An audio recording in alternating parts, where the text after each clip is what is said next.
Donc, on était resté la dernière fois dans le chapitre 1, le grand 2, chaleur, travail, énergie, voilà. Et j'avais juste voulu vous montrer le principe de l'expérience de Joule qui établit l'équivalence entre la chaleur et la température. Je n'avais pas eu le temps de faire ça, donc je vais le faire rapidement ici. Donc, cinquièmement. Si je ne me trompe pas dans mon décompte, c'était un cinquièmement, et on va appeler ça l'équivalence chaleur-énergie.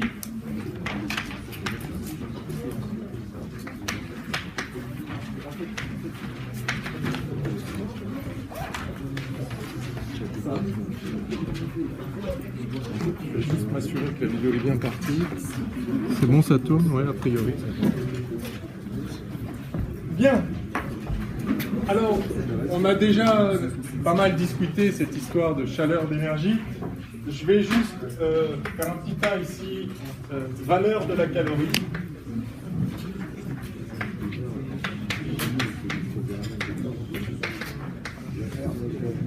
Donc l'idée, c'est que chauffer un corps, ça conduit à accroître sa température. D'accord ?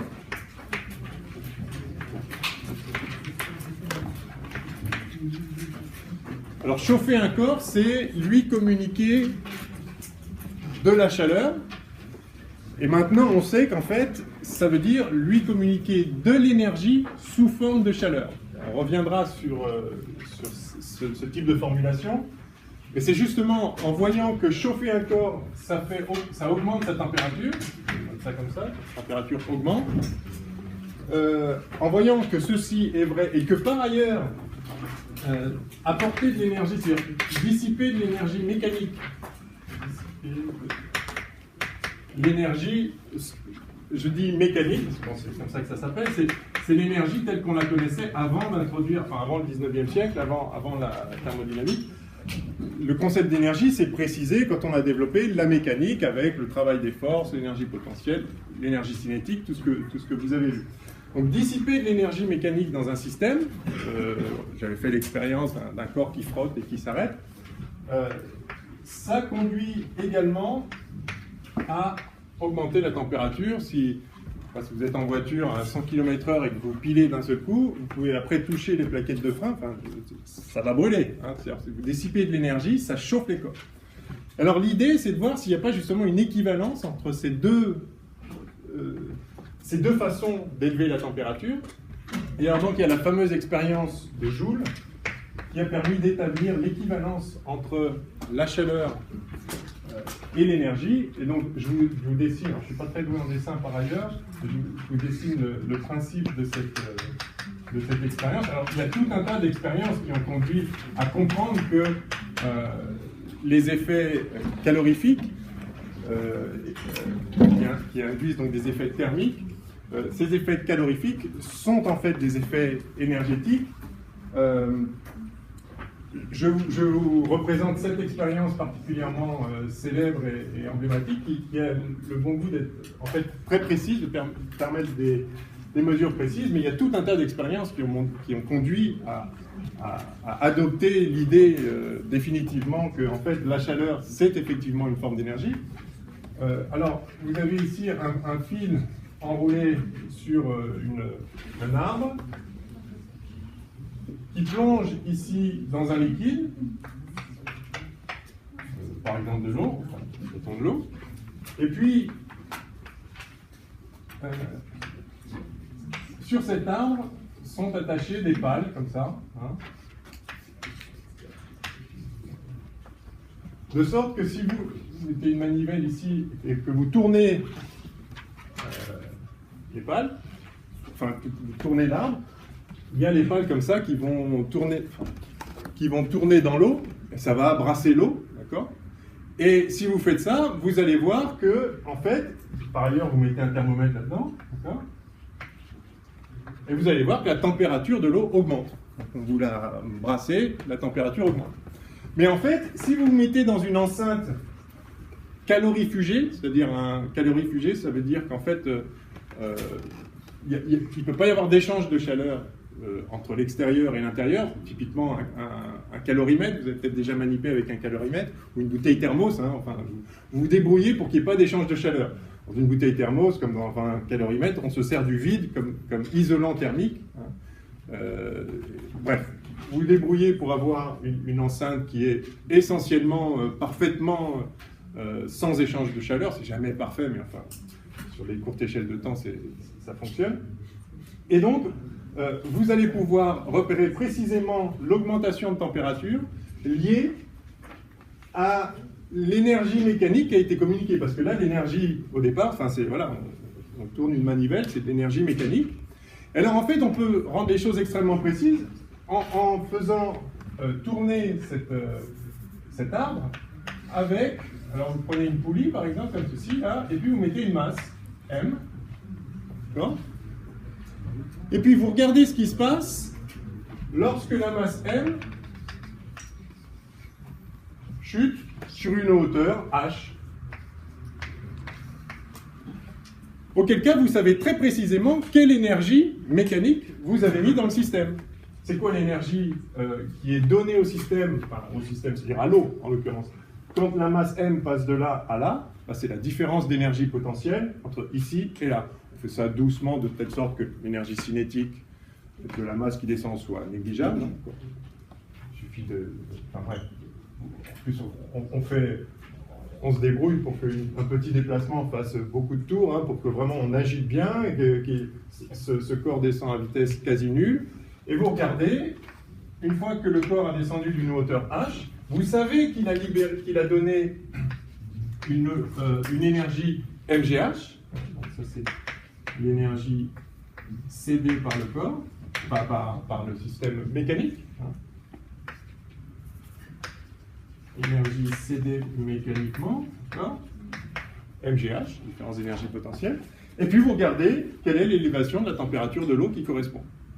Et vous faites ça de nombreuses fois pour vous assurer qu'il y a effectivement, c'est pas aléatoire. À chaque fois que vous libérez la même énergie là, il y a la même élévation de température là. Donc il y a vraiment un lien direct entre l'élévation de la température et l'énergie communiquée. Alors c'est une façon de dissiper de l'énergie, mais il y en a plein d'autres. Et en fait, à chaque fois que vous faites des expériences de ce type-là, où vous arrivez à mesurer une élévation de température qui correspond à une énergie dissipée, donc il faut savoir quelle énergie vous dissipez, mais dans mon expérience là de l'autre jour, si vous faites ça et que le truc s'arrête, il suffit que vous connaissiez, la vitesse initiale, l'énergie c'était 1,5 de MV2, à la fin l'énergie c'est 0, donc vous avez dissipé 1,5 de MV2.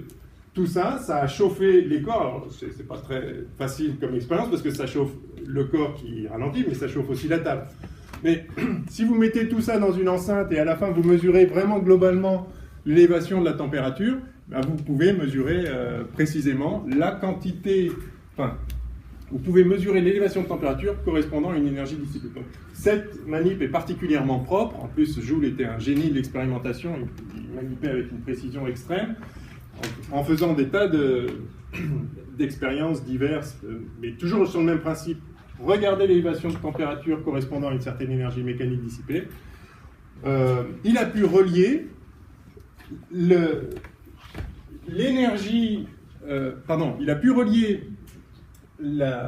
la quantité de chaleur transmise, parce que cette même élévation de température, on peut aussi l'obtenir. Vous vous rappelez ce qu'on a vu la dernière fois, en mettant un bloc chaud de cuivre qu'on fait fondre de l'eau, on voit combien ça fait, ou bien on le met dans l'eau et on voit on fait fondre de la glace, pardon, on voit de combien la température augmente. Donc, on a d'un côté une mesure de chaleur, de quantité de chaleur correspondant à l'élévation de température.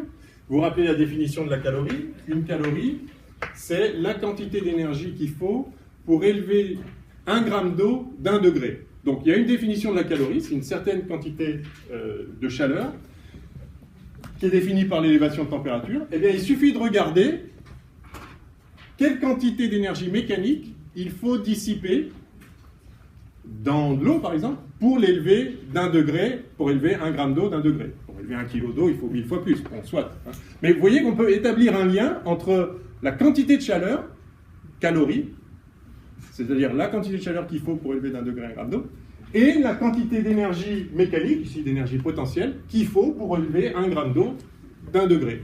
Et donc on va établir comme ça une correspondance entre la calorie et une énergie mécanique, c'est-à-dire des joules. Et alors quand on fait ça, on trouve 4,18 joules. Alors je vais mettre à peu près, parce que d'abord c'est pas, il y aurait deux chiffres. Et puis c'est pas si simple d'établir. Donc cette équivalence a été établie par joule. C'est pas si simple d'avoir une précision avec beaucoup de chiffres là, parce que je vous ai un petit peu dit ça la dernière fois. Repérer, la quantité de chaleur qu'il faut pour élever un gramme d'eau d'un degré. Si on veut faire des mesures précises, il faut s'assurer que l'eau soit bien pure, qu'il n'y ait pas de gaz dissous, etc. Donc, si vous faites 20 fois l'expérience, vous n'allez pas trouver exactement pareil, parce que ce ne sera pas toujours la même eau. Enfin bon, c'est difficile de manipuler de façon extrêmement précise. Mais en tout cas, voilà l'équivalence qu'on a. Vous comprenez le principe, hein, c'est ça qui est vraiment important pour vous, c'est de comprendre le principe que communiquer de la chaleur et communiquer de l'énergie sous forme mécanique, c'est la même chose. Et en fait, du coup, ces expériences-là ont conduit à l'idée que la chaleur, c'est rien d'autre que de l'énergie, et qu'en fait, il y a plusieurs formes d'énergie. On va passer en revue tout de suite. Mais surtout, donc, que l'énergie se conserve. C'est-à-dire, là où on croit que l'énergie disparaît, si vous ne mesurez pas la température de l'eau ici, vous voyez qu'il y avait de l'énergie au début, puis à la fin, il n'y en a plus, parce qu'une fois que la masse est arrivée en bas, par exemple, elle ne tourne plus, et puis c'est fini. Donc il n'y a plus d'énergie, mais en fait si, l'énergie a changé de forme, elle était sous forme mécanique, et maintenant elle est sous une forme invisible, parce qu'elle n'est pas à la même échelle, mais elle est toujours présente, et donc toutes ces expériences, Joule en tête, et puis d'autres gens importants, Thomson, etc., vers le milieu des... C'est dans les années 40 que tout ça s'est vraiment formé, enfin 1840.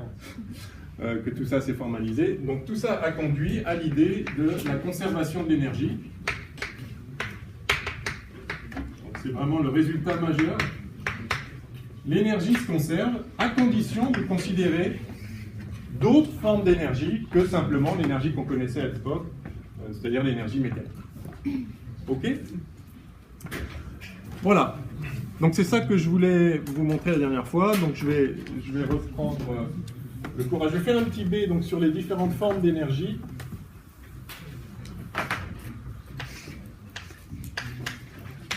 Donc, l'énergie se conserve à condition de prendre en compte toutes les formes d'énergie possibles, puisqu'on voit à travers ces exemples-là que l'énergie peut passer d'une forme à une autre. Hein. Donc, différentes formes d'énergie.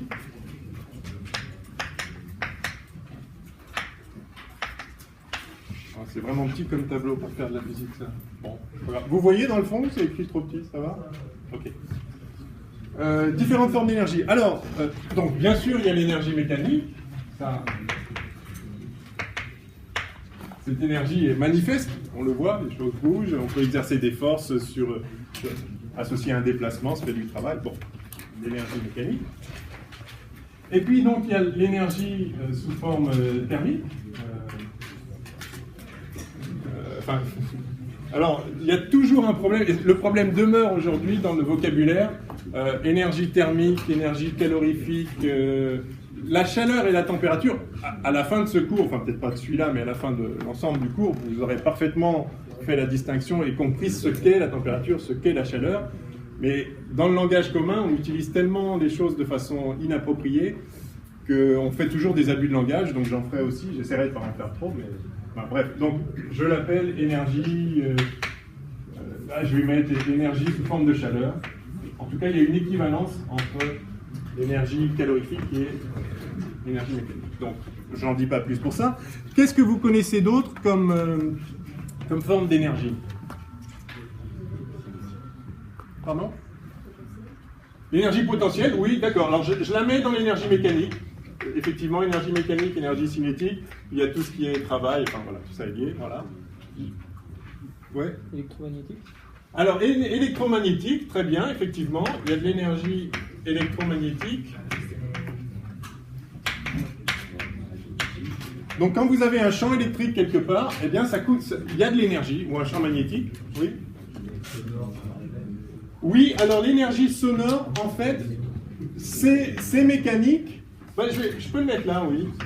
C'est pareil, c'est mécanique, mais à une échelle qu'on ne voit pas facilement. Mais effectivement, ce sont des vibrations des molécules d'air de façon cohérente, comme ça, qui se propagent. Mais donc, c'est vrai que ce n'est pas une énergie qu'on avait l'habitude de traiter au XVIIe siècle, par exemple, hein, ou au XVIIIe, hein, clairement. Donc, effectivement, l'énergie sonore. Donc, l'énergie magnétique, donc ça, c'est les champs électriques et les champs magnétiques. Je ne sais pas si vous avez fait l'électromagnétisme déjà. Vous devez savoir aussi que la lumière, en fait, est une onde électromagnétique. Donc, on peut rattacher ici la lumière. Alors, il y a différentes phases. Bon, la lumière est éminemment quantique, tout en physique est quantique en réalité, mais vous devez savoir aussi qu'il y a de l'énergie associée à des photons, enfin que la lumière interagit par des grains de lumière qu'on appelle photons. Je pense que maintenant c'est dans les programmes de terminale. Ça, vous connaissez l'énergie d'un photon, non? Ça fait quoi l'énergie d'un photon? Ouais! Voilà, E égale H nu, donc il y a de l'énergie. Effectivement, pour se rendre compte qu'il y a de l'énergie dans la lumière, il suffit de se mettre au soleil, et c'est de voir aujourd'hui le temps qu'il fait. Il fait plus chaud l'été que l'hiver, le soleil chauffe. Donc, et chauffer, maintenant on sait que c'est de l'énergie. Donc il y a de l'énergie qui vient du soleil jusqu'à nous. Pourtant, ça se propage dans le vide. Parce que la lumière des ondes électromagnétiques se propage dans le vide, mais c'est porteur d'énergie, et on le sent très bien. Donc voilà une autre forme d'énergie. Quelle autre forme d'énergie encore? Ben, vous avez de l'énergie gravitationnelle. Remarquez, c'est de l'énergie potentielle. Pas la peine de mettre ça, c'est une énergie potentielle gravitationnelle. Et puis, ben, il y a l'énergie nucléaire.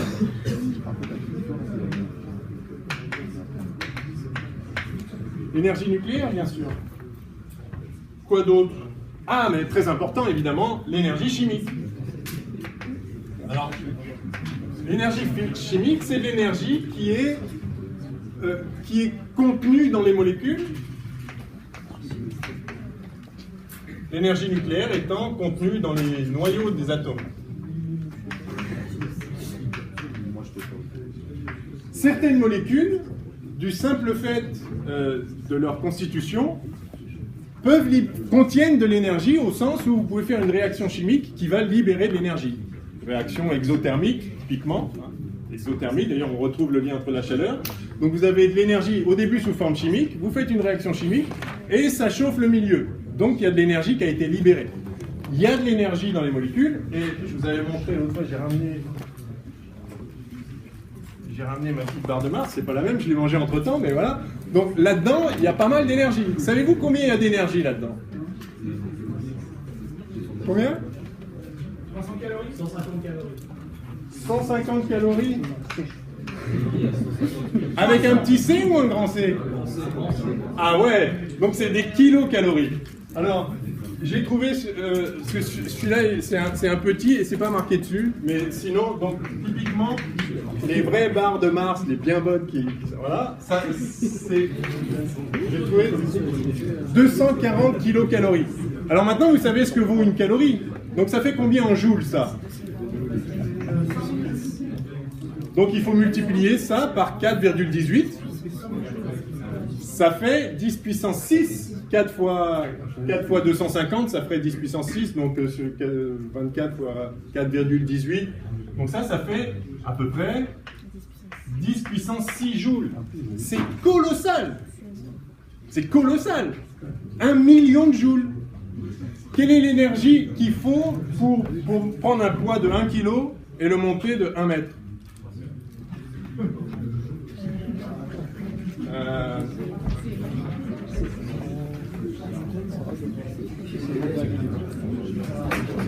Un mètre, 1 kilo, l'énergie, bah c'est la différence d'énergie potentielle, bah c'est MGH.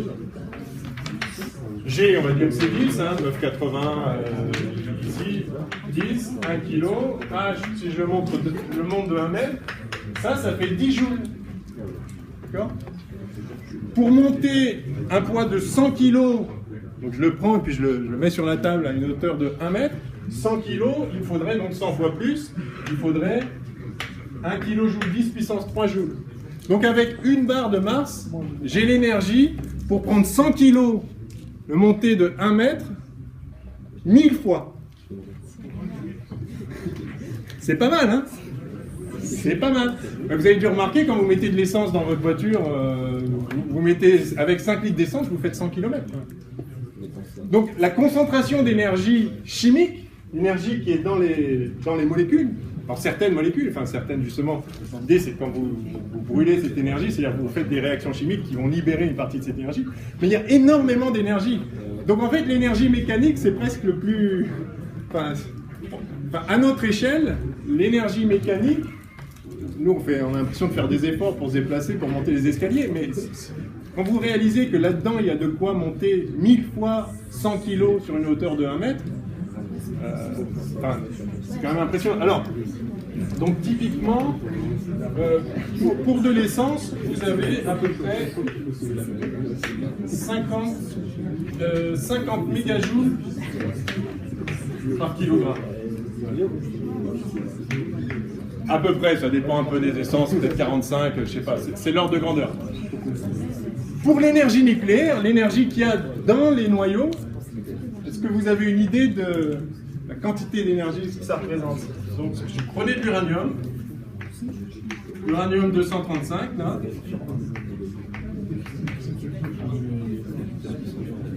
Eh bien, il y a à peu près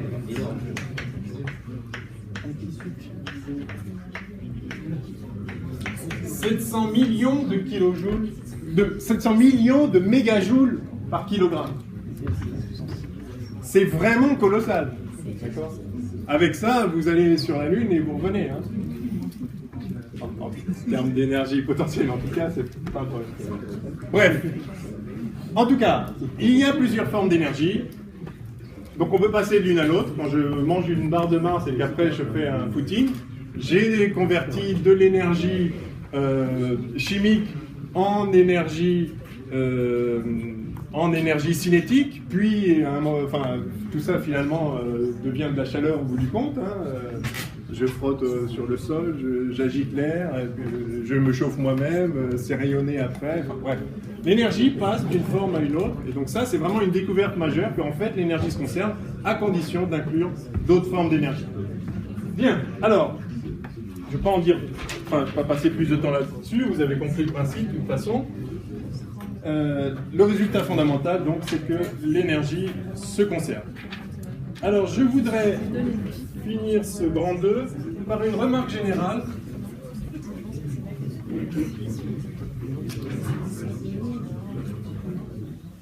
Alors, je vais appeler ça ciselement.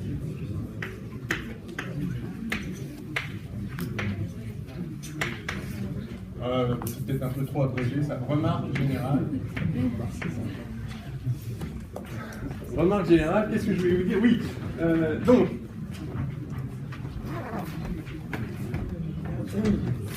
la nature de l'énergie associée à la chaleur, sous forme de chaleur, ne se comprend véritablement, et c'est pour ça que ça a été si long à comprendre, ne se comprend véritablement que si on a en tête le fait qu'en réalité la matière est constituée de constituants microscopiques. Je note comme ça microscopique, je ne sais pas si vous avez... Déjà l'autre fois j'avais dû faire ça. Donc on a des constituants microscopiques et donc le fond du problème c'est qu'on a toujours du mal avec la notion de chaleur parce qu'on observe la matière à l'échelle macroscopique.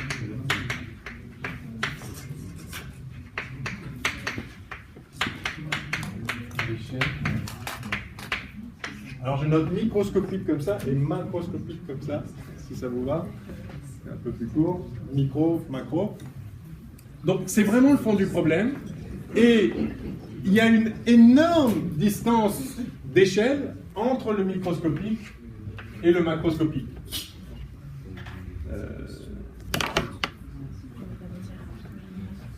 Voilà, donc l'énergie échangée sous forme de chaleur, en fait c'est de l'énergie mécanique, mais à une échelle qu'on ne voit pas, je l'ai déjà dit 1000 fois, mais tout l'enjeu de la thermodynamique, c'est d'arriver à établir un lien entre l'échelle macroscopique qui est celle à laquelle on interagit avec le monde, et l'échelle microscopique à laquelle se passent les vrais phénomènes les plus fondamentaux. Les interactions entre les corps, en fait, sont des interactions entre constituants élémentaires, et eux sont à l'échelle microscopique. Mais il y a un tel écart entre le microscopique et le macroscopique, typiquement le nombre qui quantifie cet écart, c'est le nombre d'Avogadro. Hein. Vous savez qu'il vaut à peu près 6, 10 puissance 23. 10 puissance 23, c'est un nombre sans dimension, c'est juste. Donc c'est la quantité de molécules qu'il y a dans une mole, ou la quantité d'atomes qu'il y a dans une mole d'atomes, la quantité de n'importe quoi qu'il y a dans une mole de ce n'importe quoi. C'est tellement gigantesque que, évidemment, on a un petit peu... On ne voit que des effets moyens, que des effets généraux, et on ne voit pas ce qui se passe réellement. Donc l'enjeu de la thermodynamique, c'est d'établir ce lien, et ce n'est pas par hasard si, en travaillant sur la thermodynamique, on a débouché effectivement sur la nature, sur la notion d'atome, etc. C'est-à-dire qu'on a vraiment, ça a été une plongée vers l'échelle où se passent réellement les phénomènes naturels, qui est une échelle microscopique par rapport à notre échelle macroscopique. Donc c'était la remarque générale. Je vais donc passer maintenant au grand 3, où on va voir comment on peut formaliser la description des systèmes macroscopiques compte tenu de ce gigantesque écart entre l'échelle microscopique et l'échelle macroscopique. Donc,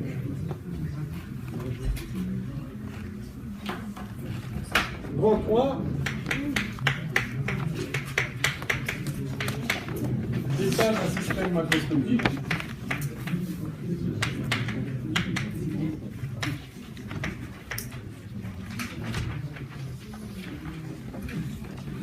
Donc, macroscopique, hein. C'est très long à écrire, donc je conseille aussi de trouver des raccourcis pour prendre de là. Alors,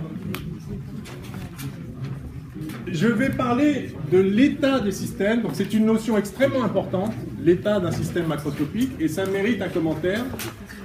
Donc ça va être premièrement, je vais faire la distinction entre état microscopique et état macroscopique.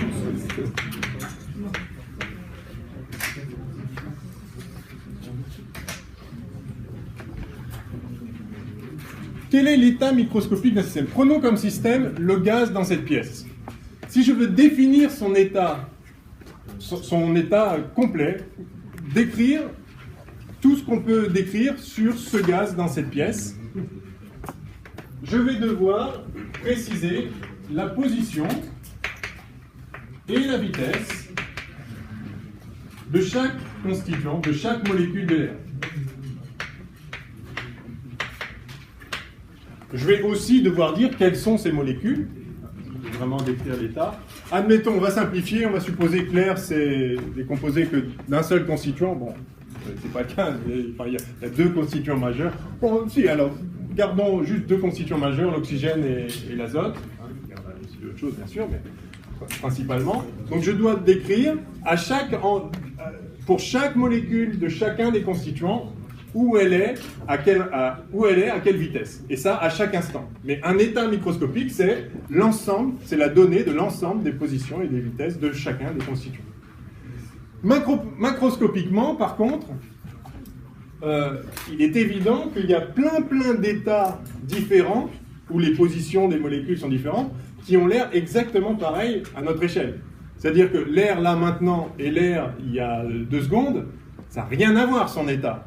Cette molécule, elle était peut-être là, celle de là-bas, elle était là-haut, celle-là, elle est peut-être encore là, mais elle a juste changé de vitesse. Enfin bref, l'état microscopique, c'est-à-dire l'état complet de l'ensemble des molécules du gaz de la pièce, change en permanence, mais ça n'a aucune incidence à l'échelle macroscopique, manifestement. Donc, ce qu'on va appeler état macroscopique, c'est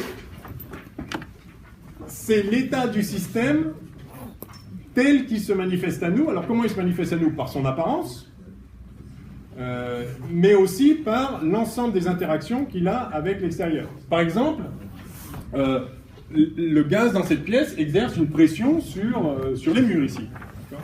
Vous savez bien qu'il y a une pression qui est exercée. Alors, la pression, c'est quoi en fait la pression? Peut-être vous savez ça déjà.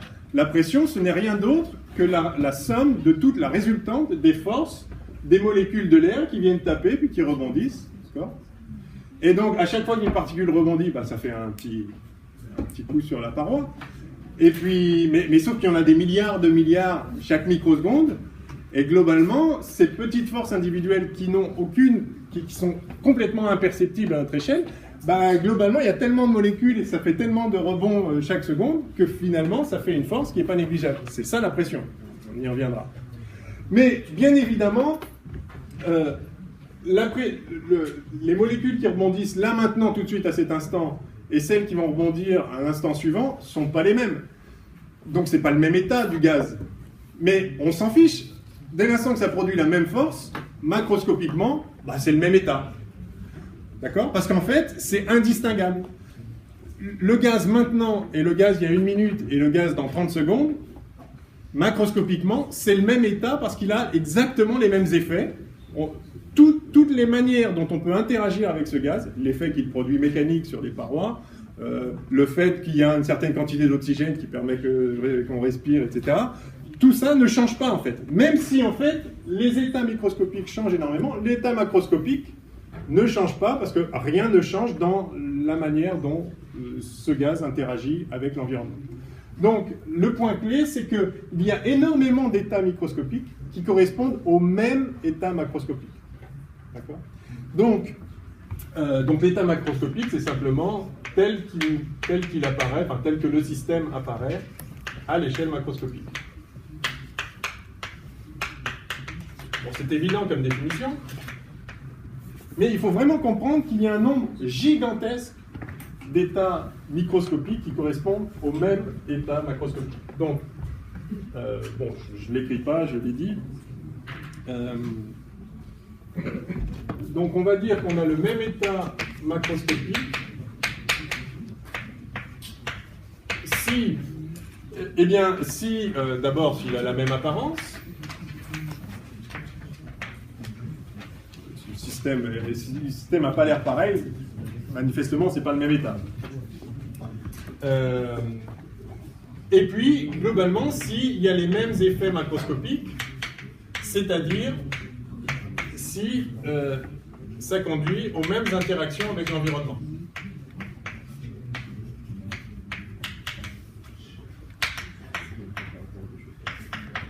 Par exemple, une marmite d'eau chaude et une marmite d'eau froide, ça a l'air pareil, ça exerce la même pression sur le contour de la marmite, mais si je mets ma main dedans, je vais voir tout de suite que c'est différent. Donc c'est pas le même état, ça fait pas les mêmes effets macroscopiques.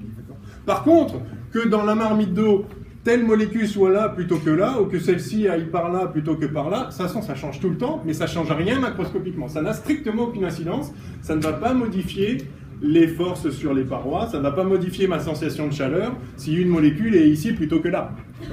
Donc en fait, macroscopiquement, c'est le même état. Bien. Alors le point clé, encore une fois, c'est qu'il y a un nombre gigantesque d'états microscopiques qui correspondent au même état macroscopique.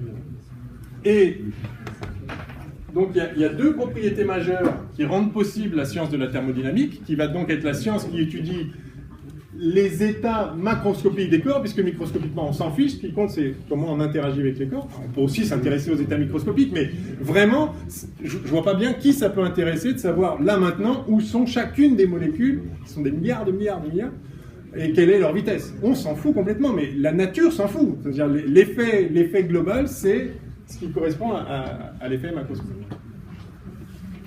Donc, il y a la thermodynamique consiste en l'étude des états macroscopiques et des interactions, etc. Bien sûr, ces systèmes macroscopiques interagissent. Et elle est rendue possible par deux propriétés fondamentales.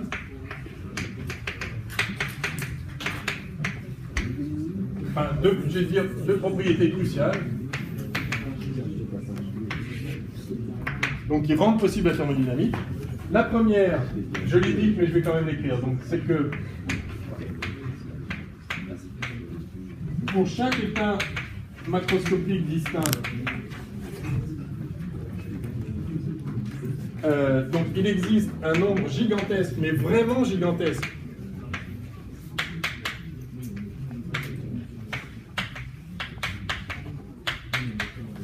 d'états microscopiques compatibles avec cet état.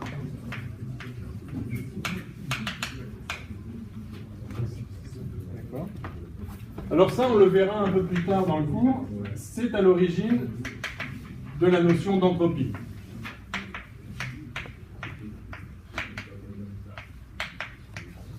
Je peux vous dire déjà que ça commence à faire son chemin dans votre tête. En fait, l'entropie, vous ne savez pas encore ce que c'est, vous avez peut-être entendu parler, parce que c'est quand même un mot qu'on utilise de temps en temps. L'entropie, ce n'est rien d'autre, en fait, que le décompte du nombre d'états microscopiques qui donne le même état macroscopique. L'entropie d'un état, d'un système dans un certain état, c'est rien d'autre que le nombre d'états microscopiques, le nombre quand on le compte, enfin, le nombre d'états microscopiques qui correspond au même état macroscopique. Alors, en fait, c'est le logarithme de ce nombre, pour en faire une grandeur additive, on y reviendra, mais juste, sachez-le, donc c'est très important, et le fait que ce nombre soit gigantesque est vraiment un point clé sans lequel la thermodynamique ne serait pas possible.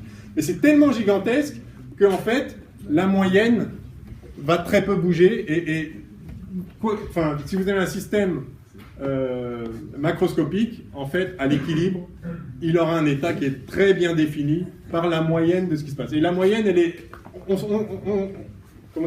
on dévie quasiment jamais de la moyenne, parce qu'il y a tellement de particules, pour significativement dévier de la moyenne, il faudrait qu'un nombre gigantesque de particules décide tout ensemble de faire exactement la même chose qui ne serait pas la chose moyenne. Enfin, on y reviendra précisément, mais c'est un point clé, donc ça c'est la première propriété.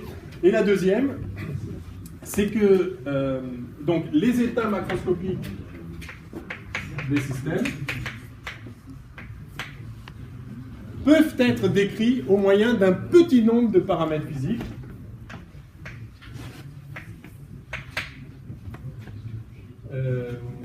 Je vais rajouter les états macroscopiques d'un système à l'équilibre, parce que hors équilibre, les choses peuvent être un peu différentes d'un système à l'équilibre. On s'intéressera au système à l'équilibre. C'est-à-dire qu'on finit d'évoluer. Ça ne veut pas dire qu'ils ne peuvent pas interagir, et on va étudier des transformations entre un état d'équilibre et un autre, mais enfin, notre référence sera l'état d'équilibre. Donc les états macroscopiques d'un système à l'équilibre peuvent être caractérisés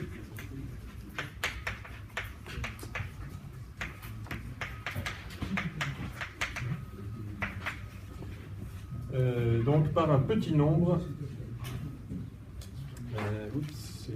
voilà, par un petit nombre de paramètres.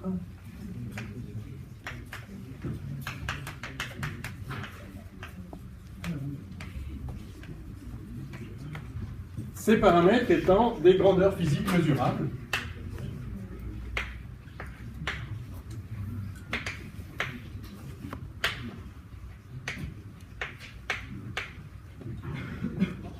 Alors, parmi ces paramètres, il y a la température, bien sûr, on vient de le voir, hein, une eau à deux températures différentes, c'est pas la même eau. Donc, la température caractérise l'état d'un système, mais pas uniquement, la pression, on l'a vu aussi. Et puis, bon, son volume, la concentration des différents composants, combien il y a d'oxygène, etc. Donc, il y a quelques grandeurs, mais en fait, très très peu, parce que macroscopiquement, les systèmes, ils interagissent, oui, via des forces. Enfin bon, on verra un peu plus dans le détail, mais c'est un point important. On peut traiter ces systèmes gigantesques avec quelques paramètres. Et donc, il n'y a jamais besoin de résoudre, pour savoir comment ce gaz se comporte vis-à-vis d'autres systèmes, il n'y a pas besoin de résoudre les équations du mouvement de milliards de particules, ce qui serait totalement impossible. Mais en fait, il n'y a pas besoin. Si on sait comment se comporte la température, la pression, puis quelques grandeurs comme ça, ça suffit amplement. Et en fait, quand on traite un gaz pur, par exemple, c'est-à-dire un corps pur avec un seul type de molécule, eh bien, si vous avez la pression et la température, en fait, vous avez tout, quoi. Il n'y a pas d'autre grandeur pertinente qui va distinguer les états de l'état. Donc ça, c'est très important, il n'y en a qu'un petit nombre. Alors pourquoi ? Justement parce que les effets notables à l'échelle macroscopique sont toujours le résultat de moyenne, parce que les effets d'une molécule individuelle, ça compte, mais vraiment pour du beurre. D'accord ? Vous avez vu l'exemple de la pression. Une molécule qui rebondit ou qui ne rebondit pas, ça ne change rien. Il y a tellement de milliards qui interagissent. Donc, les effets individuels comptent complètement pour du beurre. Ce ne sont que des effets moyens qui interviennent. Et du coup, c'est toujours la moyenne. Et la moyenne, il y a une moyenne. pouvez avoir 200 000 notes, vous avez une moyenne. Bon, bah, voilà. Donc il y a un petit nombre de paramètres qui vont permettre de décrire l'ensemble du système. Bien, alors, je vais justement faire un deuxièmement sur les grandeurs moyennes. On va commencer à introduire des choses un peu plus techniques. Donc, valeur moyenne, deuxièmement, valeur moyenne.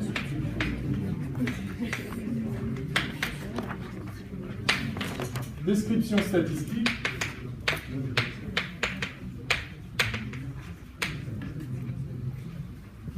Je pourrais mettre fonction de distribution aussi. Bon, on va laisser ça pour le titre. Alors, petit a. Alors, je vais définir peut-être un mot, je ne sais pas si vous l'avez déjà entendu. Je vais définir l'échelle mésoscopique. Je ne sais pas si vous avez déjà entendu ce mot. Non? Alors, c'est une notion importante. C'est une notion importante quand on traite des systèmes, particulièrement des fluides. L'échelle mésoscopique, c'est très simple, c'est une échelle intermédiaire entre le microscopique et le macroscopique.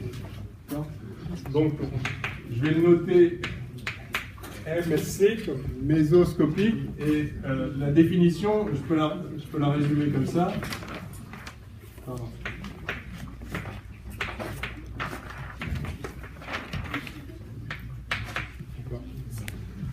Donc l'échelle mésoscopique est très grande devant l'échelle microscopique, mais très petite devant l'échelle macroscopique. Il y a un tel écart entre le microscopique, les molécules individuelles, et le macroscopique, les corps à notre échelle, il y a un tel écart qu'il est parfaitement possible d'avoir des échelles intermédiaires. Typiquement, alors, enfin, bon, donner un exemple, mais donc si là il y a un facteur 10 puissance 23, vous pouvez facilement caser un truc au milieu où il y aurait 10 puissance 10 là et puis 10 puissance 13 là par exemple. Donc, par exemple, si vous prenez le gaz de cette pièce, je peux prendre un petit volume, comme ça, là, ce petit bout de volume. À l'échelle macroscopique, il est petit, je peux même le prendre encore nettement plus petit. Mais à l'échelle microscopique, dans ce petit bout de volume, enfin, j'ai représenté, voilà, dans ce petit volume-là, il y a déjà tellement de particules que ce corps-là, en fait, vis-à-vis du microscopique, il est déjà macroscopique. C'est-à-dire que là-dedans, il y a déjà tellement de milliards de particules que si je m'intéresse qu'à la moyenne de ce qui se passe là-dedans, j'aurai tout ce qu'il me faut pour se dire comment ça va se comporter. Même à l'échelle intermédiaire mésoscopique, il n'y a pas besoin de connaître la position exacte de chacune des particules. Et donc, je vais pouvoir faire des moyennes des grandeurs qui m'intéressent. Par exemple, je peux me poser la question, quelle est la densité? Donc, petit b, je vais commencer. Donc ça, c'est la définition, ok? Petit b, on va prendre l'exemple numéro 1. Position des molécules dans un gaz.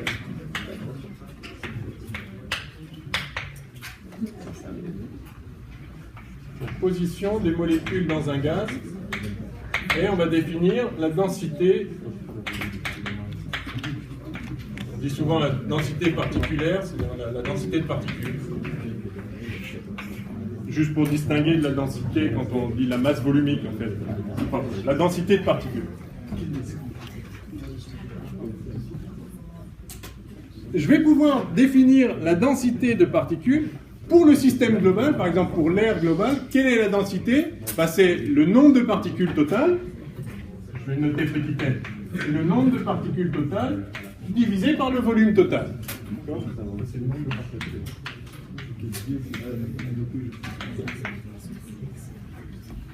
Donc si je voulais décrire l'état microscopique, il faudrait que je dise où est chacune des particules. Mais macroscopiquement, si je sais combien il y a de particules dans un certain volume, je sais tout. Je sais tout à condition que le corps soit homogène, c'est-à-dire que la répartition des particules soit la même partout. Mais ce n'est pas toujours nécessairement le cas. D'ailleurs, vous savez bien que si on monte en altitude, l'air se raréfie. Donc il y a moins de particules par centimètre cube, par mètre cube, par litre. Enfin, la densité de particules est moins grande en altitude qu'au niveau du sol.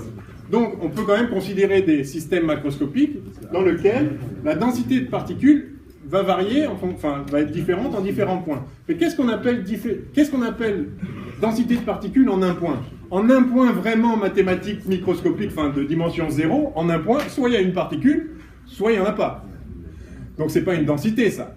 Donc justement, mais l'échelle mésoscopique permet de prendre un petit élément de volume en un point, et puis on va compter combien il y a de particules là, et puis on va appeler densité de particules dn,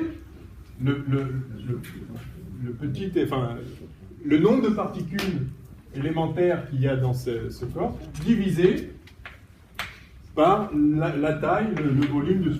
Si vous voulez, je vais mettre des deltas comme ça. Delta n sur delta b. Et si on fait tendre le volume vers 0, tout ça, ceci, on va pouvoir. Je reviendrai sur ces notations petit delta, petit d qui sont capitales quand on fait de la thermodynamique. Mais donc, la densité, en fait, c'est le nombre de particules par unité de volume.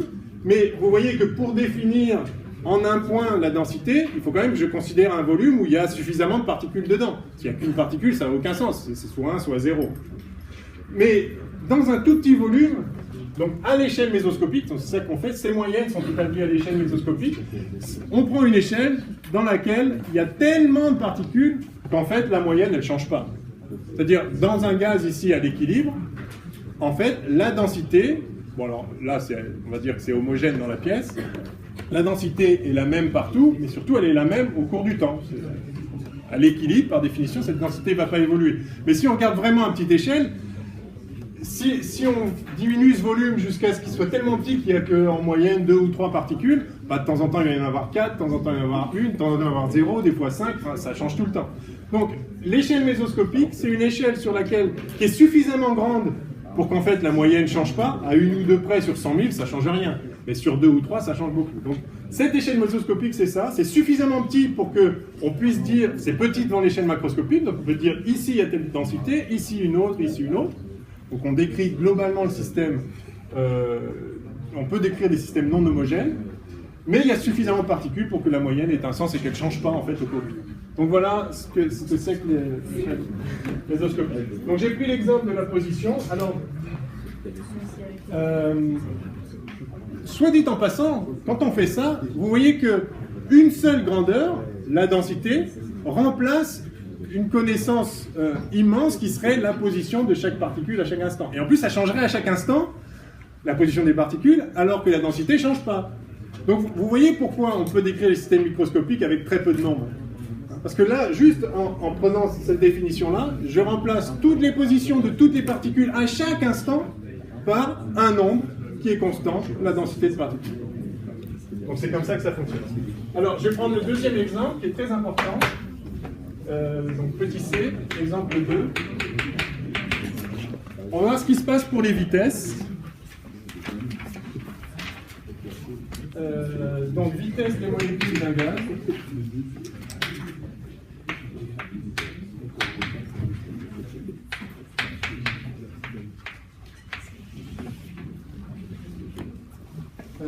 Et c'est ce qu'on appelle la fonction de distribution. Enfin non, je vais introduire la fonction de distribution. Oh, je peux le mettre là dans le titre. Fonction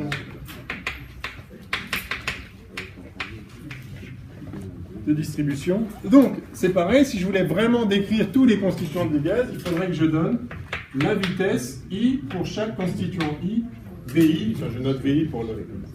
Donc I, elle va de 1 à 10 puissance 23, 24 pour les corps macroscopiques.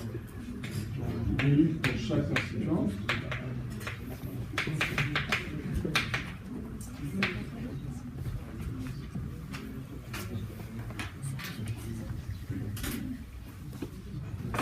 Alors, je pourrais... Donc, évidemment, je ne vais pas faire ça, ça n'a strictement aucun intérêt, parce que qu'une particule change de vitesse ou pas, si on décline, ça ne change pas l'état macroscopique.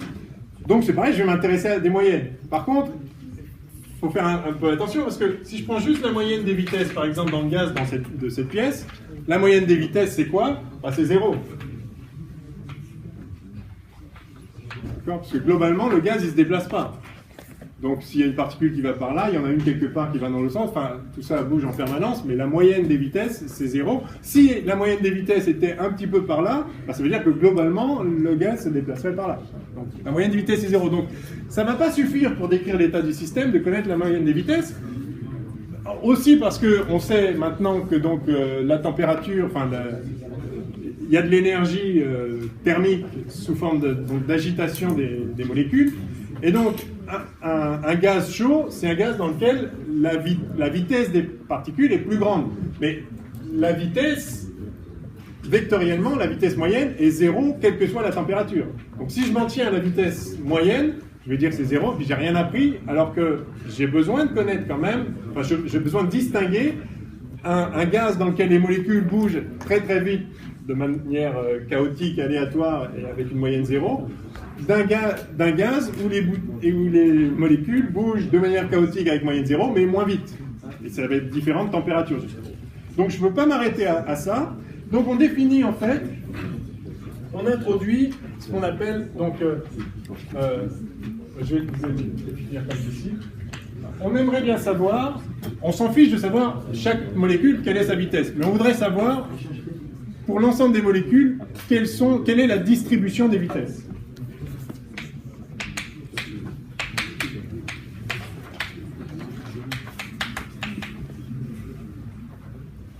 C'est-à-dire, est-ce qu'il y a beaucoup de molécules qui vont à je ne sais pas combien de km/h, et puis très peu qui vont beaucoup plus vite ou moins vite, enfin, comment se distribuent les vitesses? Ça, c'est quand même un truc important. Et donc, on définit la probabilité. C'est vraiment au cœur de la physique statistique.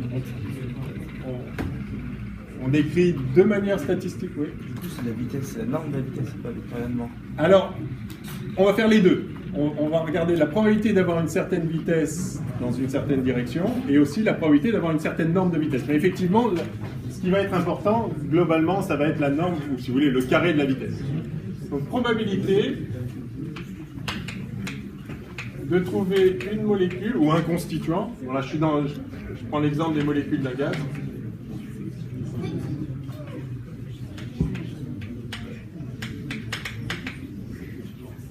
Avec une vitesse comprise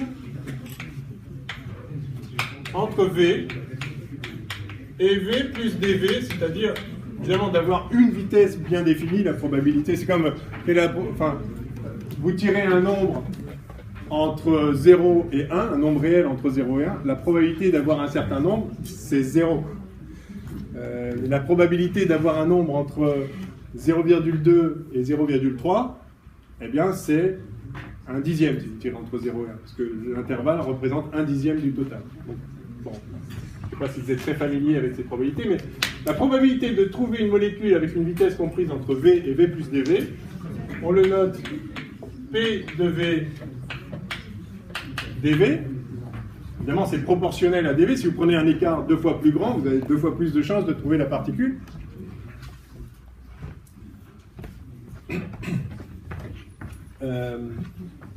Donc la probabilité V dV, qu'on peut aussi noter, la probabilité d'avoir pour composant de la vitesse Vx, Vy, Vz fois dVx, dVy, dVz. C'est vectoriel. Bien. Alors,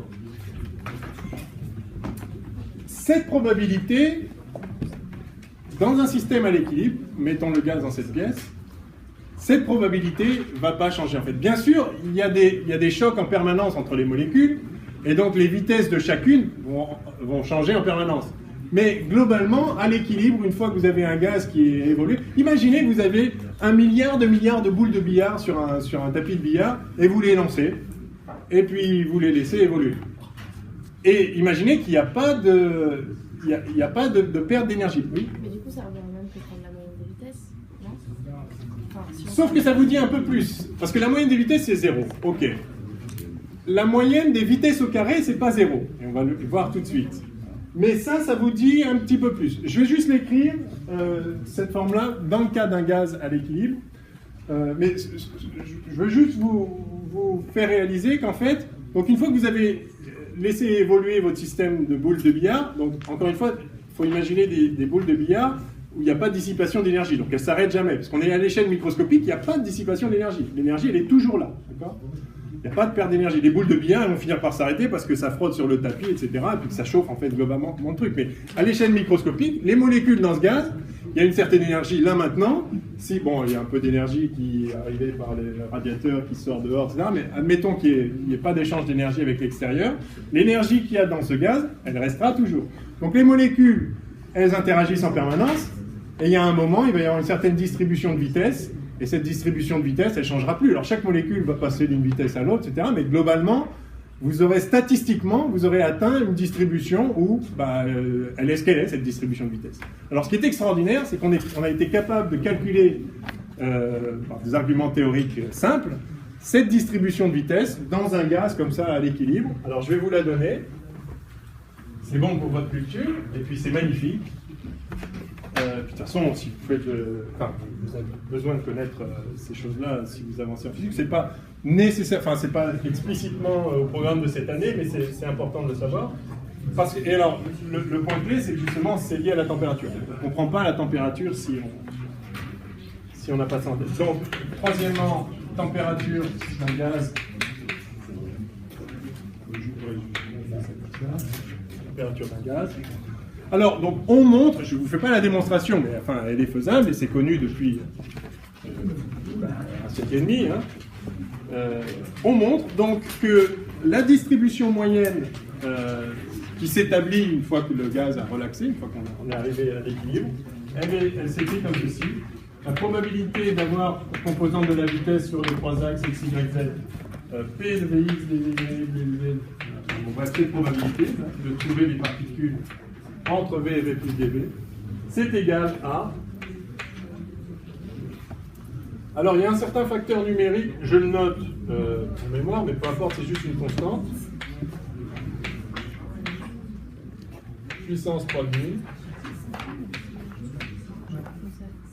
Exponentielle.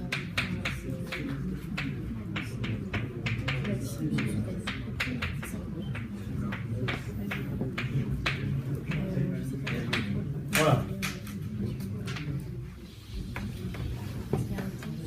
Ah, pardon, il manque des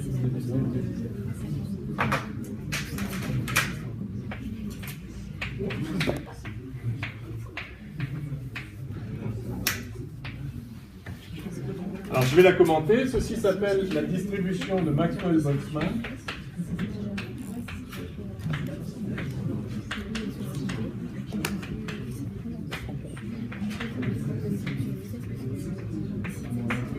Maxwell, celui des équations de Maxwell, c'est lui qui a... Oui ? Un scalaire. On va y venir tout de suite d'ailleurs. Maxwell, donc celui qui a réalisé qui a finalisé l'unification de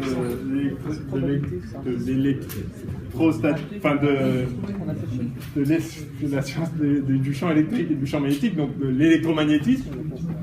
Il a fait cette unification, vous connaissez peut-être les équations de Maxwell, et Boltzmann, qui est le fondateur de la physique statistique, dans plutôt vers deuxième moitié, fin du 19e siècle. Donc ça, c'est des immenses physiciens. Donc voilà cette distribution. Alors, elle paraît un peu... ça paraît compliqué, mais je vais vous montrer les points clés là-dedans. Bon, ça, c'est juste l'élément de volume dans l'espace des vitesses. Bien, très bien. Ça, c'est juste un nombre, c'est une constante. Ce nombre-là, il est là juste pour que la somme, si on intègre cette probabilité, si on fait la somme des probabilités d'avoir sur toutes les vitesses, on va trouver 1. Forcément, la probabilité d'avoir une certaine vitesse, n'importe laquelle, c'est forcément 1. Et donc, l'intégrale de cette distribution sur toutes les vitesses, ça fait 1. Donc, ce facteur numérique, c'est juste un nombre de telle sorte que ça fasse 1. Donc, le point clé, c'est voilà comment la probabilité dépend de la vitesse. Donc, je peux réécrire cette probabilité de façon explicite ici, ça, là. En fait, vous voyez que c'est E puissance moins 1,5 de mv2, Vx carré plus Vy carré plus Vz carré, c'est juste la norme de la vitesse au carré. Donc ça, c'est l'énergie cinétique, divisé par kBt. Donc je peux l'écrire, E puissance moins EC sur KBT. Alors, j'ai pas dit ce qu'était KB, j'ai pas dit ce qu'était T. Ben, T, c'est la température en Kelvin. Donc ça, c'est la vraie grandeur physique température. Et vous voyez que c'est l'unique paramètre de cette fonction de distribution. Donc T ici, c'est la température. Et KB ici, c'est une constante qu'on appelle la constante de Boltzmann.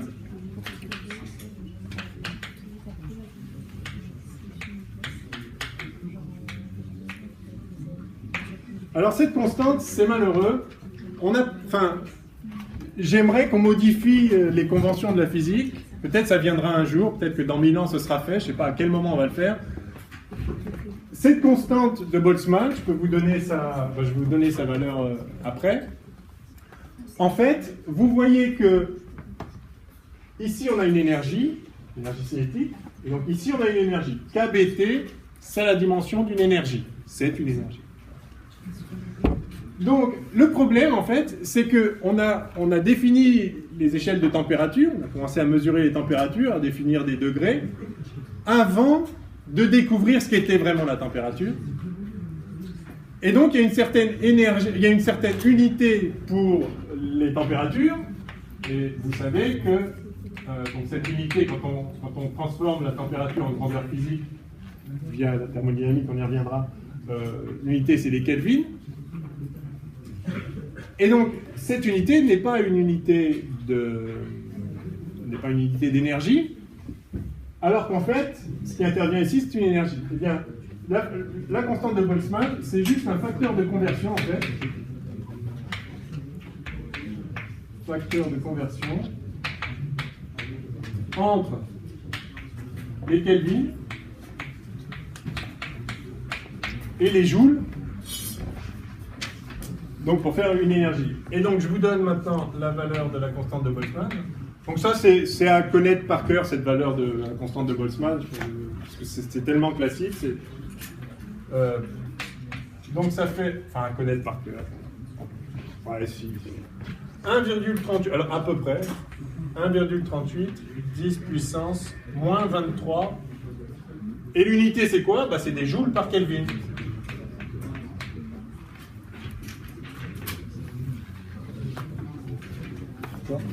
De telle sorte que quand on multiplie par une température, ça fait des joules. Donc en fait, manque de chance, on a défini la température avant de savoir qu'en fait c'était lié à une énergie de cette façon-là. Sinon on mesurerait les températures en joules, et puis il n'y aurait pas la constante de Boltzmann, elle vaudrait 1, donc elle serait totalement inutile. On écrirait moins EC sur T, et l'affaire serait réglée. Donc manque de chance, on avait défini l'unité de température avant, on ne savait pas ce que c'était.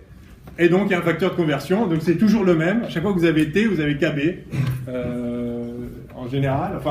À chaque fois qu'on a besoin de passer les températures à l'énergie, il y a toujours KB qui est là. Bon, c'est comme ça. On se le trimballe, je ne sais pas pendant combien de millénaires on se le trimballera, mais c'est comme ça. Oui? Non? Ah, c'est vous qui avez une question, oui. Ah oui, pardon, c'est un P rond. C'est la probabilité d'avoir... Voilà. C'est le même que tout à l'heure. La probabilité, c'est une température? Non. Pourquoi? Ah, c'est le titre qui vous pose... Ah oui, non, mais... Donc, la probabilité, j'ai défini avant, juste la distribution ça vaut ça, on montre que ça vaut ça, et dans cette distribution, il y a un paramètre, et un seul, et ce paramètre, c'est la température. Voilà. Donc, en fait, ce qu'on voit, c'est que la distribution de vitesse dans un gaz, comme ça, à l'équilibre ici, dépend juste d'un seul paramètre, qui est la température. Et ce qu'on voit, c'est que cette température, en fait, on va pouvoir maintenant relier la vitesse moyenne des particules, mais au sens de la norme, justement, à cette température. Comment on calcule des moyennes? Alors, on dit...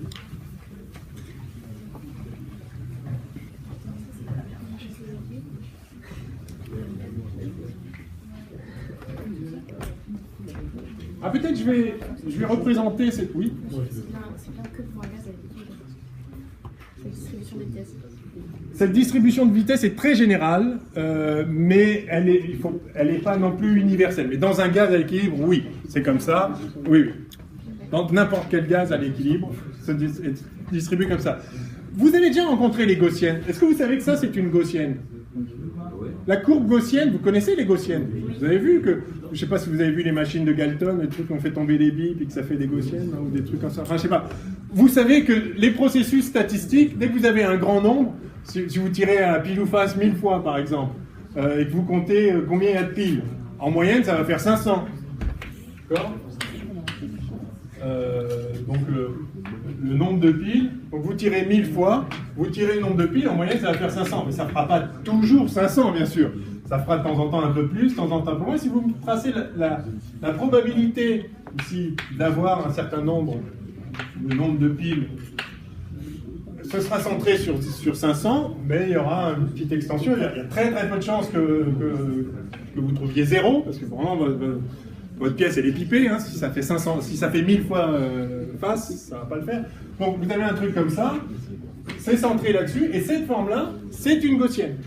Donc la forme de la gaussienne, c'est E puissance moins x2 sur, on donne ça comme ça en général, le sigma 2, elle peut avoir une certaine largeur ici. Et donc c'est pas étonnant que la distribution de vitesse soit une gaussienne en fait, c'est juste c'est un truc complètement aléatoire, et donc on est à l'équilibre, le truc aléatoire c'est toujours une gaussienne. Et bien c'est pareil pour les vitesses dans le gaz.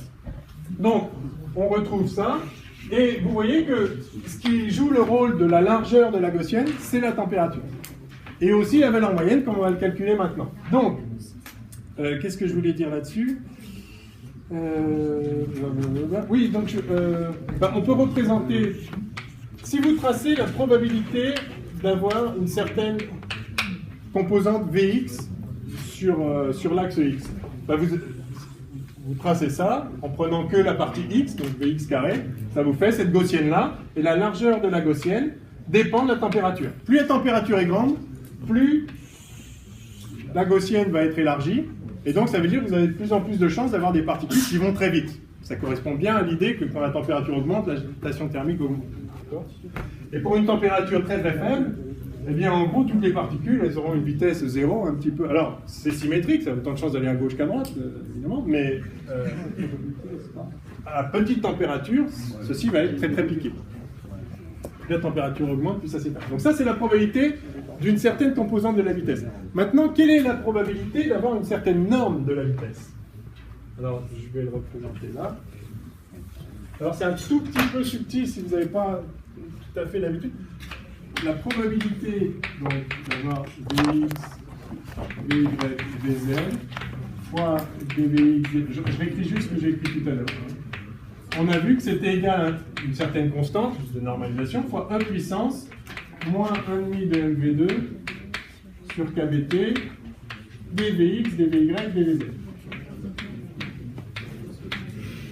Si je remplace ceci par 4pi v2 dv, ça vous choque ou ça vous parle? Ça vous parle pas, hein? Alors, je pense que ça vous parlera dans 2 mois, parce que vous allez faire ça en mécanique. Quand vous avez un volume... non, je vais perdre du temps à vous expliquer précisément ce que c'est. En fait, imaginez que vous êtes dans l'espace, prenez un petit volume, dx, dy, dz, un petit cube, comme ça. Donc ça, c'est avec des coordonnées cartésiennes. Mais vous pouvez décomposer l'espace en... non, ça va être trop... Vous pouvez décomposer l'espace, au lieu de faire des petits cubes, vous pouvez faire... décomposer l'espace en petits éléments de volume contenus entre une sphère de rayon R et une sphère de rayon R plus dr. Quel est le volume qui est compris entre ces deux sphères? Vous allez faire ça en mécanique, mais quel est le volume là-dedans? C'est la surface de la sphère fois l'épaisseur. Le volume, c'est une surface fois l'épaisseur. Donc le volume de la sphère, c'est 4πr2, et l'épaisseur, dr.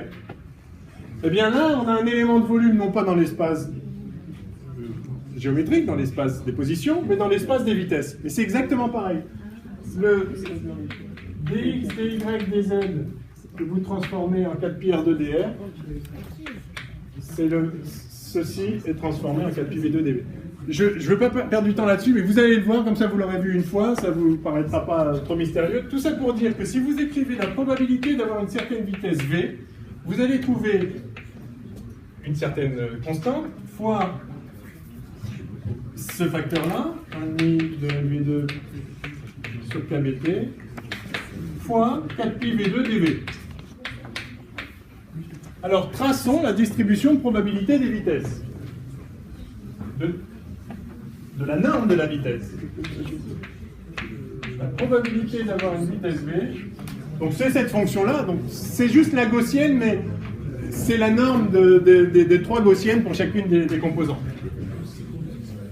Ça donne un truc comme ça. Donc là, ça donne ça. Donc vous voyez qu'il y a une certaine vitesse qui est la vitesse la plus probable, puis vous avez une certaine vitesse moyenne qui est un peu différente. D'accord ? Alors, calculons la moyenne de la vitesse.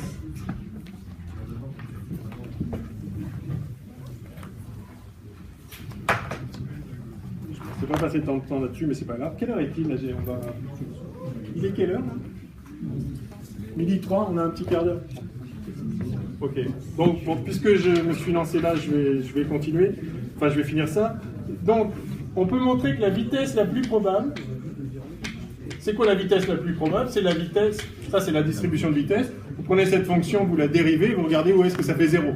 Et vous aurez la vitesse qui correspond à la probabilité maximale. Si vous le faites, vous allez trouver que ça vaut racine de 2 kBt sur m. D'accord?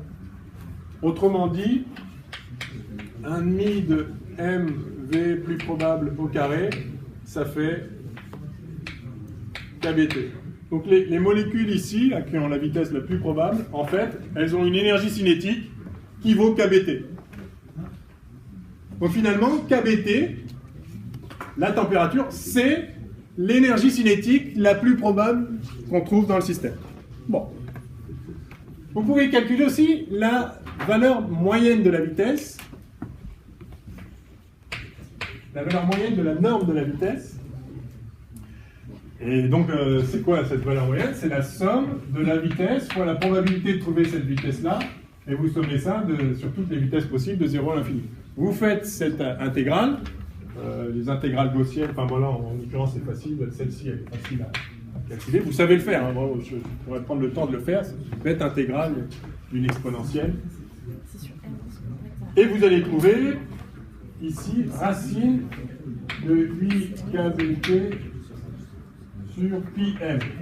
Bon, peu importe, ça fait, donc ça fait à peu près... Ça fait à peu près donc 1,6 fois kBt. 1,6 fois racine de kBt sur m. Ça, c'est 1,4 racine de kBt sur m. Et... Oui M, la masse. Ouais. La masse des molécules. La masse du système. La masse d'une molécule individuelle. Hein, pardon, oui, je ne l'ai pas dit. Le M dans la distribution, c'est le M, 1,5 de MV2, c'est l'énergie d'une particule.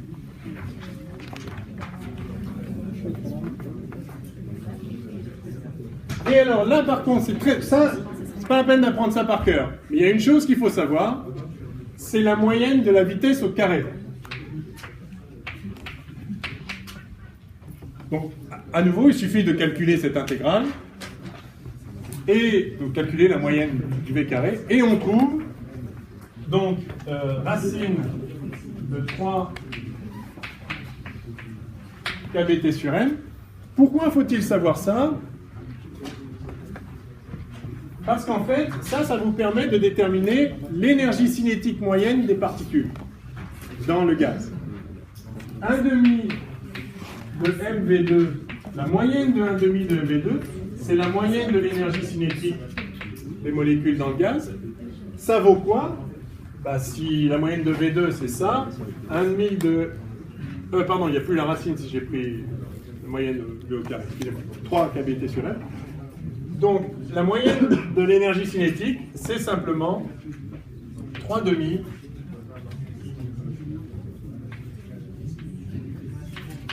de kBT. Ça, c'est important. On y reviendra. Donc ça, c'est pour un gaz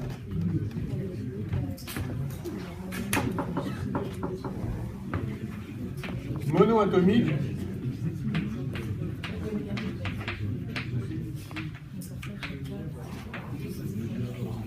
voilà, disons, ou pour un gaz quelconque, mais c'est l'énergie cinétique de translation des molécules. On va dire ça comme ça. Je reviendrai là-dessus plusieurs fois quand on fera l'énergie interne des molécules, etc. Oui? Ah, pardon, vous n'êtes pas habitué à ça? Ah, excusez-moi. Ça veut dire moyenne. C'est-à-dire, la moyenne d'une fonction f, on la note comme ça. C'est juste une écriture. C'est très courant en physique. Des fois, peut-être on met des barres, mais on préfère ça, en fait. Oui? En moyenne, l'énergie libérée par un gaz à l'équilibre, enfin par les constituants d'un gaz à l'équilibre, c'est égal à ça. Ça, c'est l'énergie cinétique moyenne d'une molécule dans le gaz. D'une seule molécule. Une molécule. 1,5 de M, la masse d'une molécule, fois V carré.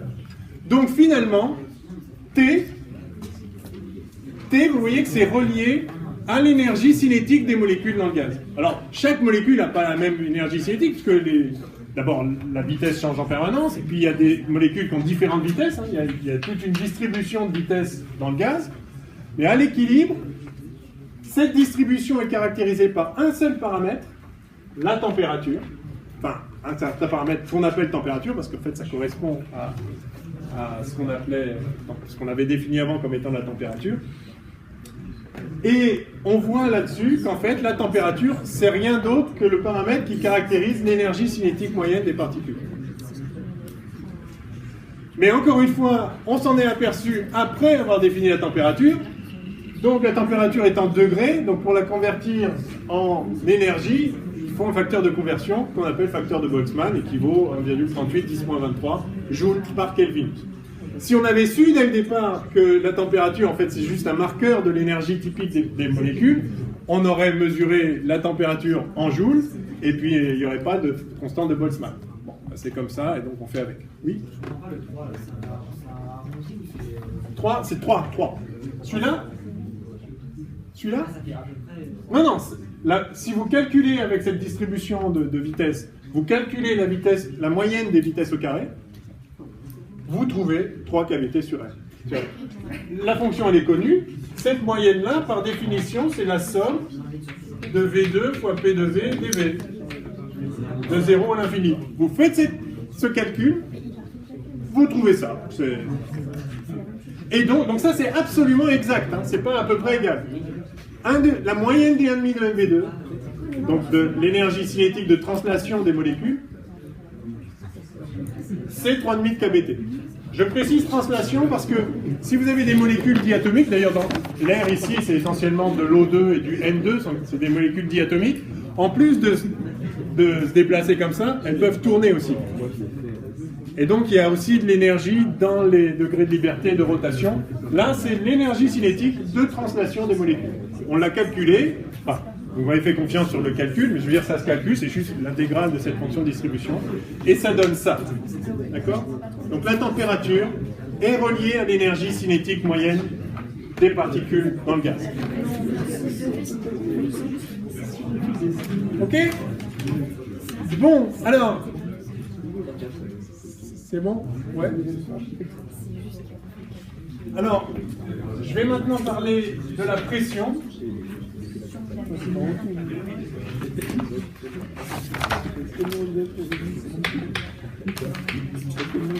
Troisièmement, pression cinétique.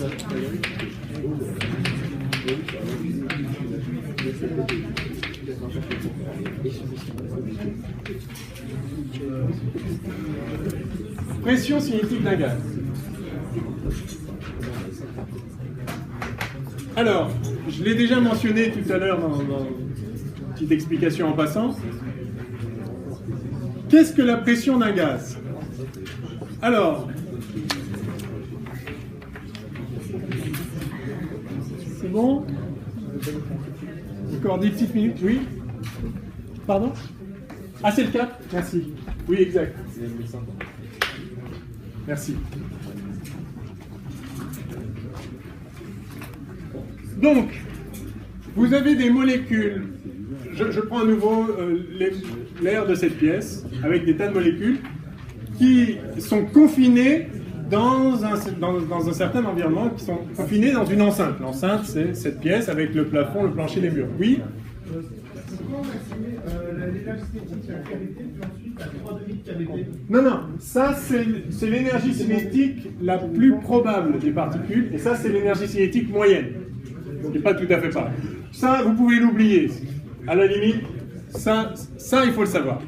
L'énergie cinétique moyenne des particules, c'est 3,5 KBT. Vraiment. Alors, dans une enceinte, les molécules du gaz sont confinées, d'accord? Donc ça veut dire qu'elles ne traversent pas, sinon c'est pas une enceinte. Donc quand une molécule de gaz arrive sur la paroi, eh bien elle rebondit. Et ce rebond fait qu'il y a une action.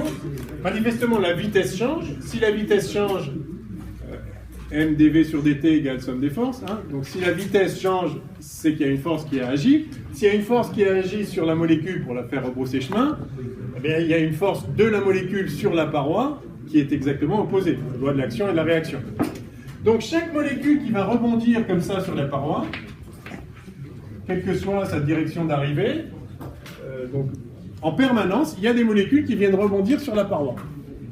Ces molécules donc subissent des forces et donc communiquent une force à la paroi. Autrement dit, le rebond des molécules sur la paroi produit une force sur la paroi. Cette force, elle dépend, si on regarde à l'échelle microscopique, elle varie en permanence. La force, là où il n'y a pas de molécule qui rebondit, la force c'est 0. Là où il y a une molécule qui rebondit, la force n'est pas 0. Mais quand ça rebondit, il y a une force. Quand ça ne rebondit pas, il n'y a pas de force. Donc ça n'arrête pas de fluctuer en position et dans le temps. Mais il y a tellement de milliards de particules dans le gaz qu'en moyenne, vous pouvez calculer quelle est la force moyenne qui est exercée par l'ensemble du gaz pendant une microseconde. Quelle est en moyenne, voilà, la force qui est exercée par le gaz sur la paroi. Pour le calculer, il suffit de calculer le nombre de rebonds qu'il y a et les variations de vitesse. Donc vous dites que la vitesse est inversée quand elle arrive sur la paroi. Si vous connaissez la distribution, si vous connaissez le nombre de particules, n, densité de particules dans le gaz, et si vous connaissez la distribution de vitesse des particules, et on sait maintenant que si vous connaissez la température, vous connaissez toute la distribution de vitesse, puisque la distribution de vitesse ne dépend que d'un paramètre, la température. Si vous connaissez donc la densité du gaz et la température, donc la distribution de vitesse, vous pouvez en principe calculer la résultante de la force qui s'exerce en moyenne sur la paroi. Il n'y a absolument aucune difficulté, et vous avez tout mathématiquement pour le faire. Ça prend juste un peu, ça prendrait un quart d'heure, et j'ai pas un quart d'heure. Et peut-être, éventuellement, je ferai un petit complément un jour ou l'autre. En tout cas, faites-moi confiance. Si on fait ce calcul, et vous savez faire ce calcul, enfin, vous pourriez le faire si on vous guidait un petit peu pas à pas. Ça me prendrait peut-être 10 minutes à vous le faire en l'expliquant proprement. On peut calculer que la force exercée par le gaz sur la paroi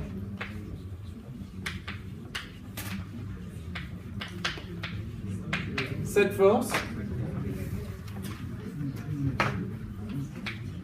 première remarque, elle est proportionnelle à la surface. Bah oui, si vous avez une surface 2 fois plus grande, il y a 2 fois plus de molécules qui viennent rebondir dessus, et donc il y aura une force 2 fois plus grande. Donc cette force-là, elle est proportionnelle à la surface. Elle est par ailleurs dirigée suivant la normale à la surface, puisqu'en moyenne, ça pousse autant d'un côté que de l'autre, enfin le long de la normale. Donc, ne serait-ce que par symétrie, je vais appeler ça U orthogonal, qui est donc le vecteur unitaire orthogonal à la surface. Et donc, quand on fait le calcul à partir de la distribution de vitesse, on trouve ici N, la densité de particules. Plus il y a de particules, plus la force est grande, c'est proportionnel à N, c'est pas tellement surprenant. Fois ici quoi? Eh bien, fois KBT. D'accord? Eh bien, on définit la pression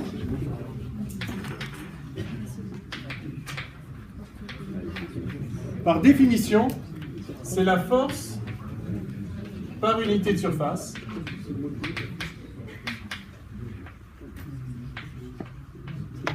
C'est-à-dire, c'est la norme de la force divisée par la surface. Eh bien, on lit sur cette formule que la pression est égale à N KBT. Où N est la densité de particules, KB est la constante de Boltzmann, et T est la température.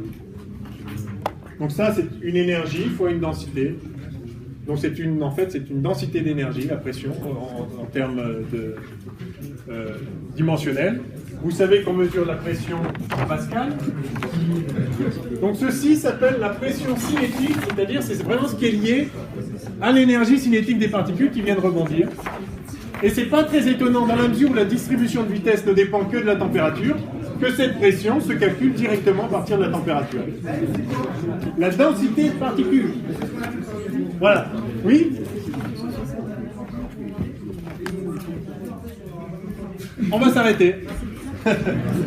Bon, on reprend mardi alors.